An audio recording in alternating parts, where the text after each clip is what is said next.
मध्य पूर्व की राजनीति अक्सर अचानक बदल जाने वाले समीकरणों पर टिकी होती है। कभी युद्ध विराम के लिए प्रयास होते हैं तो कभी छोटी सी घटना पूरे क्षेत्र को फिर से संघर्ष की आग में झोंक देती है। गाजा युद्ध भी इसी अस्थिरता का हिस्सा है। महीनों से जारी इस युद्ध ने हजारों जिंदगियां छीन ली हैं, लाखों लोगों को विस्थापित किया है और पूरी गाजा पट्टी को मलबे में बदल दिया है। ऐसे समय में अमेरिकी राष्ट्रपति डोनाल्ड ट्रंप का नया और विस्तृत शांति प्रस्ताव सामने आया है, जिसने अंतर्राष्ट्रीय समुदाय का ध्यान अपनी ओर एक बार फिर से खींच लिया है। इस प्रस्ताव को नेतन्याहू और ट्रंप ने संयुक्त रूप से पेश किया। दोनों नेताओं का कहना है कि वे गाजा में युद्ध समाप्त करने की योजना पर सहमत हो चुके हैं, लेकिन असली सवाल यह है कि क्या हमास इस योजना को स्वीकार करेगा, और अगर नहीं तो आने वाले दिनों में क्या होने वाला है। ये वही सवाल है जो फिलहाल पूरे क्षेत्र की राजनीति और भविष्य पर भारी है। नमस्कार, आप देख रहे हैं अमर उजाला और आज इसी वीडियो में हम इसी सवाल पर बात करने वाले हैं कि आखिर आगे क्या होने वाला है। सबसे पहले जान लेते हैं कि ट्रंप की 21 सूत्री योजना आखिर क्या है। ट्रंप प्रशासन ने गाजा संघर्ष को खत्म करने के लिए 21 सूत्रों पर आधारित एक विस्तृत प्रस्ताव पेश किया है। इसमें कई अहम बिंदु शामिल है, जिसमें से तत्काल युद्ध विराम जैसे ही प्रस्ताव स्वीकार होगा, बमबारी और सैन्य अभियान बंद किए जाएंगे। बंधकों की रिहाई, 48 घंटे के भीतर सभी बंधकों को मुक्त करना होगा। इजराइल की वापसी, यानी गाजा से इजरायली सेना क्रमिक रूप से हटना शुरू हो जाएगी। हमास का शासन समाप्त होना, हमास को हथियार छोड़ने होंगे और गाजा के शासन में उसकी कोई भूमिका नहीं रहेगी। अंतर्राष्ट्रीय सुरक्षा बल, यानी कि गाजा में स्थिरता बनाए रखने के लिए संयुक्त बल तैनात किए जाएंगे।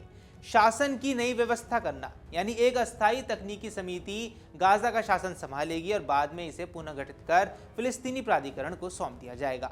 फिर आता है आर्थिक विकास की योजना, यानी गाजा के पुनर्निर्माण करने के लिए विशेष आर्थिक क्षेत्र और अंतर्राष्ट्रीय निवेश किया जाएगा। यह प्रस्ताव गाजा को कट्टरपंथ और आतंकवाद मुक्त क्षेत्र बनाने का खाका पेश करती है। यह सुनिश्चित करता है कि गाजा पड़ोसी देशों के लिए खतरा न बने और वहां मानवीय सहायता पारदर्शी तरीके से पहुंचे। व्हाइट हाउस ने साफ कहा है कि यह प्रस्ताव केवल युद्ध रोकने का साधन नहीं, बल्कि गाजा के भविष्य को स्थिर और समृद्ध बनाने की योजना भी है। ट्रंप ने यह भी चेतावनी दी है कि अगर हमास इस समझौते को नहीं मानता है तो अमेरिका इजराइल को पूरे समर्थन के साथ हमास को पराजित करने में मदद करेगा। यानी कि यह संदेश केवल हमास के लिए नहीं, बल्कि उन देशों के लिए भी है जो हमास को प्रत्यक्ष या अप्रत्यक्ष समर्थन देते रहे हैं। ट्रंप का यह दिखाना कि अमेरिका इस संघर्ष को केवल मानवीय दृष्टिकोण से नहीं, बल्कि रणनीतिक दृष्टिकोण से भी देख रहा है। गाजा संघर्ष के समाधान में कतर एक अहम मध्यस्थ रहा है, लेकिन 9 सितंबर को दोहा में इजरायली हमले के बाद कतर ने नाराजगी जताई थी और मध्यस्थता से पीछे हट गया था। यही कारण है कि नेतन्याहू को कतर के प्रधानमंत्री से औपचारिक माफी मांगनी पड़ी है। व्हाइट हाउस के मुताबिक नेतन्याहू ने भरोसा दिलाया कि ऐसी घटना दोबारा नहीं होने वाली है। ये माफी प्रस्ताव का हिस्सा नहीं थी, लेकिन ये संकेत देती है कि बिना कतर की मध्यस्थता के आगे बढ़ना मुश्किल है।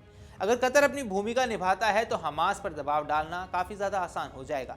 अब अगर हमास मान जाता है तो गाजा में दशकों बाद शांति की वास्तविक संभावना बनती नजर आ सकती है, जिससे तुरंत राहत मिल सकती है। यानी कि युद्ध विराम लागू होते ही बमबारी बंद हो जाएगी, जिससे आम जनता को काफी ज्यादा राहत मिलेगी।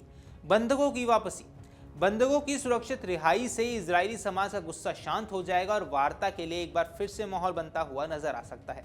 गाजा का पुनर्निर्माण, अंतर्राष्ट्रीय सहायता और निवेश से गाजा के अस्पताल, स्कूल, सड़कें और बिजली पानी की व्यवस्था दोबारा खड़ी हो सकती है।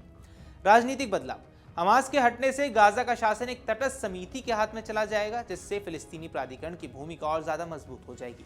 क्षेत्रीय स्थिरता, यह समझौता केवल गाजा तक सीमित नहीं रहेगा। अगर यह सफल होता है तो वेस्ट बैंक और पूरे मध्य पूर्व में शांति प्रक्रिया के लिए एक नया अध्याय शुरू हो जाएगा। लेकिन अगर हमास नहीं मानता है तो देखिए, यह सबसे बड़ा सवाल है कि अगर हमास नहीं माना, और हमास ने हमेशा इजराइल के साथ किसी स्थायी शांति के संदेश से देखा है, इसके लिए हथियार छोड़ना और सत्ता से हाथ धोना आत्मसमर्पण जैसा होगा।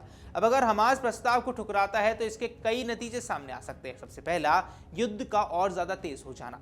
अमेरिका पहले ही कह चुका है कि अगर हमास नहीं मानेगा तो वह इजराइल को पूरा समर्थन दे देगा। इसका मतलब है कि आने वाले दिनों में गाजा पर और भी तीव्र हमले हो सकते हैं। इजराइल हमास को पूरी तरह खत्म करने के लिए बड़े पैमाने पर सैन्य अभियान भी चला सकता है। फिर आता है मानवीय संकट गहरा सकता है, यानी गाजा पहले से ही मानवीय आपदा झेल रहा है। हजारों लोग मारे जा चुके हैं, लाखों विस्थापित हैं, और अगर हमास इनकार करता है तो गाजा की आम जनता और भी भयावह परिस्थिति में फंस जाएगी। राजनीतिक अलगाव, अंतर्राष्ट्रीय समुदाय धीरे धीरे हमास को और अलग थलग कर सकता है। कतर और अन्य अरब देशों में भी दबाव बढ़ाया जाएगा और हमास जनता की भलाई के लिए समझौता कर सकता है। क्षेत्रीय अस्थिरता, अगर युद्ध जारी रहता है तो इसका असर मिस्र, लेबनान और जॉर्डन जैसे पड़ोसी देशों पर भी पड़ेगा। ईरान का रुख भी अहम रहेगा और ट्रंप ने संकेत दिया है कि ईरान अब्राहम समझौते में शामिल हो सकता है। अब अगर ऐसा होता है तो हमास और ज्यादा अलग थलग पड़ जाएगा। ट्रंप का प्रस्ताव एक तरह से आखिरी मौका है। ये हमास के सामने दो विकल्प रखता है, या तो शांति या पुनर्निर्माण की राह चुनो या फिर तबाही झेलो। भविष्य में इसमें तीन संभावित परिदृश्य उभर सकते हैं। पहला, हमास समझौता मान लेता है तो गाजा में स्थिरता आती है, पुनर्निर्माण शुरू होता है और अंतर्राष्ट्रीय समुदाय से ऐतिहासिक सफलता मानते हैं। दूसरा, हमास अगर इनकार करता है और युद्ध को बढ़ाता है तो गाजा तबाह हो जाएगा, हमास कमजोर हो जाएगा, लेकिन जनता की कीमत पर। फिर होता है आंशिक समझौता, यानी हो सकता है कि हमास कुछ शर्तें माने लेकिन हथियार छोड़ने और शासन से हटने जैसी बड़ी बातों से पीछे हट जाए। ऐसी स्थिति में शांति प्रक्रिया अधूरी रह सकती है। गाजा संघर्ष ने पूरी दुनिया को यह एहसास दिलाया है कि मध्य पूर्व की स्थिरता सिर्फ सैन्य ताकत से नहीं लाई जा सकती। इसके लिए राजनीतिक साहस, मानवीय संवेदनशीलता और दीर्घकालिक रणनीति की बेहद जरूरत है। ट्रंप का 21 सूत्री प्रस्ताव इन्हीं तीनों को जोड़ने की कोशिश करता है, लेकिन असली चुनौती हमास है। अगर वह अपनी पुरानी जिद पर अड़ा रहता है तो गाजा की जनता ही सबसे ज्यादा पीड़ित होगी। अब अगर वह मान जाता है तो शायद दशकों से जमी दुश्मनी पर बर्फ पिघलने लगेगी। इतिहासकार कई बार बता चुके हैं कि युद्ध कभी स्थायी समाधान नहीं देता है। अब देखना यही है कि हमास अतीत की गलतियों को दोहराता है या भविष्य की ओर एक नया कदम बढ़ाता है। गाजा का कल अब इसी फैसले पर टिका हुआ है।